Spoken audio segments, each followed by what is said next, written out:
Bom dia, pessoal. Então, voltando de novo ao mesmo assunto, né? Porque o Heidegger dizia que, o filósofo Heidegger, né, dizia que um filósofo sempre fala a mesma coisa. Na verdade, tu pode resumir o pensamento de um filósofo por um conto, por um pequeno conto, né? Que no caso do Kant era a pomba que no ar voando poderia pensar que se não houvesse ar, ela poderia voar mais rapidamente, quando se não houvesse ar, ela não poderia voar. O pensamento do Kant, segundo Heidegger, pode ser representado por essa historinha, né? E cada filósofo repete sempre a mesma história. Então eu vou repetir aqui sempre a mesma história, mas que pretensamente explica tudo do meu ponto de vista, que é essa visão da totalidade, né? Então eu vou de novo repetir a historinha de como o mundo se formou. Agora de uma maneira mais global. Eu diria assim: a mãe de tudo é a Mama África, que na minha família agora eu digo que ela é a avó, certo? Então ela formou a humanidade. Dali a humanidade saiu e ela se dividiu. Onde é que ela se dividiu? Na Ásia. Ali na Ásia tem uma divisão física, inclusive, que é o Himalaia. Então uma parte foi para o lado direito do Himalaia, outra parte foi para o lado esquerdo do Himalaia, Índia, parte direita, China. E aí aquela humanidade foi até lá em cima, no Alasca, entrou pela América e veio até aqui embaixo na Patagônia, certo? Então toda essa parte aqui é aquele pessoal que saiu do lado direito do Himalaia, certo? E o pessoal que saiu do lado esquerdo do Himalaia, ali da Índia, foi indo e fez os povos indo-europeus que pararam onde? Em Portugal. E ali, no meio, tinha o Atlântico. Então ficou uma metade do lado da América, outra metade do lado da Europa, se olhando, querendo intuitivamente ir um em direção ao outro, certo? Mas o lado da América, ele não conseguiu, porque ele não tinha a técnica necessária, certo? Porque ele estava mergulhado no que? No não ser, do meu ponto de vista. A realidade toda é ser e não ser. O que é o ser? Ser é aquilo que tu racionaliza, que tu entende. Só que a realidade, ela não se esgota naquilo que tu entende, naquilo que a razão entende. E a América estava mergulhada naquilo que a razão não entende, que é a magia. Então o que eles faziam? Eles manipulavam muito profundamente essa questão religiosa. Tem muita coisa que você fez aqui que a gente ainda não entendeu. Mas eles estavam esperando. Tanto que em todos os povos da América havia uma espera por algo que viria daquele lado. E veio, certo? E foi recebido em certo sentido. Então quando a gente diz que o europeu chegou e destruiu o que existia, é uma meia verdade, pessoal. É quase assim um eurocentrismo. É achar que a gente faz tudo, que o europeu, a gente não. O europeu faz tudo. Que nem tem gente hoje atribuindo, por exemplo, a guerra lá na Ucrânia ao Ocidente, que teria avançado com a OTAN. Isso aí o Putin nunca disse, ele começou a dizer agora para justificar a sua ação, certo? Mas na verdade nunca se reclamou quanto a isso, mas o Ocidente, ele se acha o bem e se acha o mal. Ele acha que ele faz o bem porque ele está centrado só nele, ele não sai para olhar os outros, certo? Então, quando o conquistador chegou aqui, ele destruiu o que estava aqui, mas ao mesmo tempo ele foi tomado pelo que estava aqui. Tanto é que eu digo assim: eu sou um índio caigangue, eu sou descendente de italianos, lá numa região onde tinham índios caigangue, certo? Mas o meu temperamento é muito mais já dos índios que moravam naquela região, que tinham uma semelhança com os italianos lá do Vêneto. Eles tinham uma semelhança, porque o cara vem e para num lugar que ele se sente bem. É como os flamingos que vêm de longe e acertam a Lagoa do Peixe. Eu já falei como? É pelo instinto. E o ser humano também tem instinto. Então ele acaba vindo e encontrando uma coisa parecida. O português ficou perto das águas, né? O alemão foi para os vales, né? Os poloneses foi para as baixadas, né? O espanhol lá da Andaluzia foi para os campos, onde tinha um índio que, quando viu o cavalo, virou um cavaleiro, instantaneamente. Por quê? Porque eles têm temperamentos parecidos, de ginete, de cavaleiro, daquelas imensidões, entende? Da Andaluzia. e assim por diante. E lá nos Estados Unidos já contei para vocês que foi um pessoal que é que nem o índio americano, meio agressivo, só se enxerga a si mesmo, o resto não existe, que são quem? Os judeus, né? Os calvinistas, os italianos do sul da Itália, que são meio mafiosos. Então foi lá, e lá eles se encontraram e fizeram os Estados Unidos.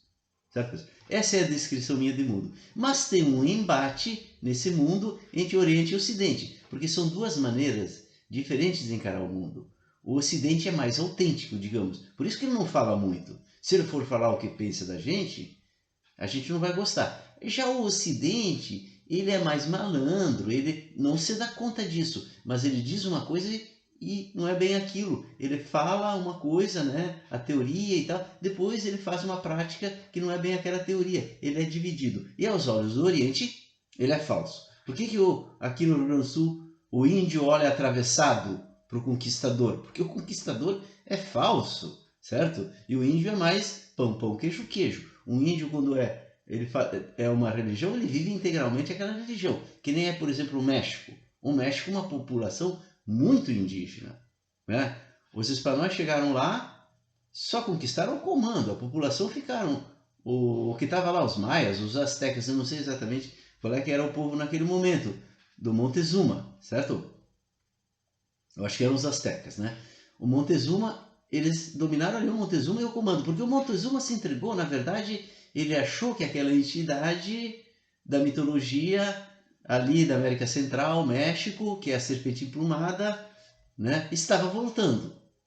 E eu disse, em certo sentido, era o ser que tinha ido embora daqui, só ficou não ser aquela loucura que eles viviam, né, pessoal?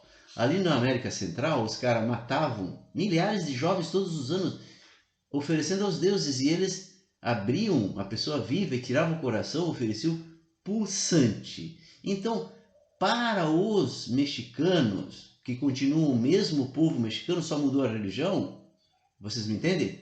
Foi uma libertação mesmo o cristianismo, porque eles deixaram de ser torturados. Vocês me entendem? E eles praticam a religião cristã de uma maneira muito mais autêntica do que nós, por exemplo, no Brasil, porque é uma população bastante indígena, com aquele jeito indígena de ser que é mais autêntico. Realmente, aos seus olhos, o modo ocidental de ser é mais falso. Muito bem, mas eu fiz tudo isso para dar uma descrição do como eu imagino o mundo, que pode ser que não seja exatamente assim, mas pelo menos eu espero que sirva para mostrar para vocês que da análise do planeta, dos blocos, não como todo mundo igual, mas com essências diferentes, a gente pode entender talvez o que se passa e a intenção de quem fez. Quem fez? Algo, alguém, não me pergunte quem. Esse é Deus? Depende que Deus, porque os astecas tinham deuses, vocês me entendem? Os bárbaros lá, né, que vinham do Oriente tentando, né, entrar para dentro do Império Romano, tinham deuses, os romanos tinham deuses. Então tem muitos deuses, então é muito difícil dizer que o único Deus é necessariamente Javé, que é um Deus ocidental. Eu prefiro, por enquanto, pensar assim, que algo, alguém, não me pergunte quem, fez tudo, inclusive os deuses, que são mecanismos que ele usou para fazer as coisas acontecerem com o ser humano, certo? Vozes, premonições, intuições e religiões, ciência também, tudo isso, certo? Então, isso é um panorama. Agora, o que eu queria dizer nesse vídeo, pessoal? O que eu queria dizer nesse vídeo específico? Que esses mundos todos, que basicamente se resumem a dois, ou seja, os meios de produção, ou melhor, os modos de produção possíveis no mundo, são dois. É o modo de produção medieval, ligado à terra, com senhor, servo, que não mudou muito, continua igual, Deus acima, família, homens de bem, tá? Elite, chinelagem aqui embaixo, é um modo de produção, certo? Ele não morreu, posto que é um espírito, ele vai continuar sempre esse modo de produção e esse mesmo espírito. E o modo de produção burguês? É um modo centrado na mercadoria, e a mercadoria evoluiu, virou moeda, virou finanças, mas é o modo burguês que está sempre mudando, e é o quê? donos dos meios de produção e proletariado. E mundo moderno, com a arte, com esse fetiche todo, certo? Com a moda. Esse é o mundo, esses dois mundos, pessoal, da mercadoria, do celular, né, do avanço tecnológico, do poder do dinheiro é um. O outro, que é o poder da terra, o ruralista, é outro modo de produção. Será que um é o do Olavo de Carvalho e o outro é do Mesomo? Não, pessoal, porque eu tenho dentro de mim esses dois espíritos. Isso não é... Vocês me entendem? É preciso que a gente entenda também a pessoa que está tomada por esse modo mais antigo, certo?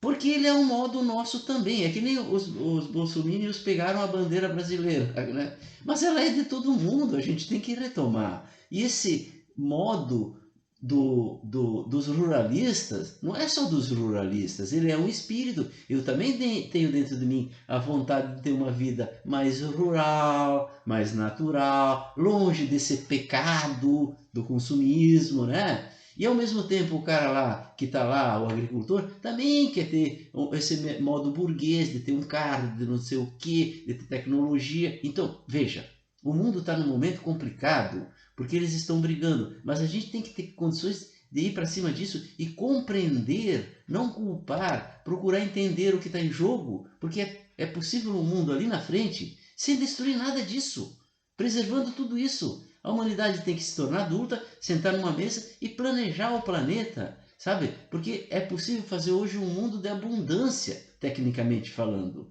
em que todas as pessoas tenham condições de vida, em que uma criança nasça e encontre e seja filha de uma família rica, que não vai se preocupar com nada, certo?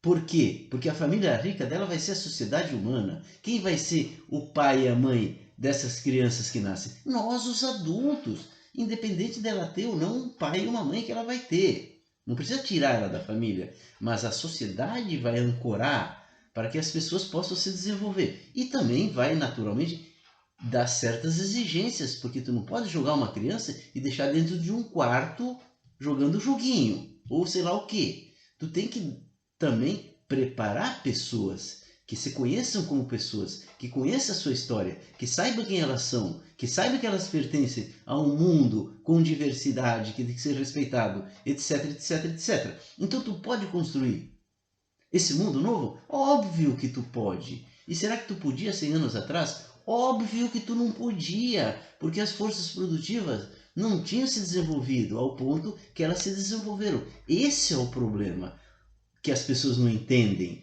que há 100 anos atrás, quando meu pai nasceu, não tinha como fazer esse mundo que eu estou dizendo que é possível fazer, porque as pessoas estavam todas trabalhando, e se tu tivesse que aumentar os bens de consumo e as coisas, tu não tinha como fazer. Hoje tu tem, porque tudo praticamente é feito por máquinas, e o pouco que não é feito, tu pode fazer por máquinas. Então o ser humano já está em condições de ser adulto, se sentar e compreender a tudo, não querer destruir. Certo, pessoal? Um abraço e até o próximo vídeo.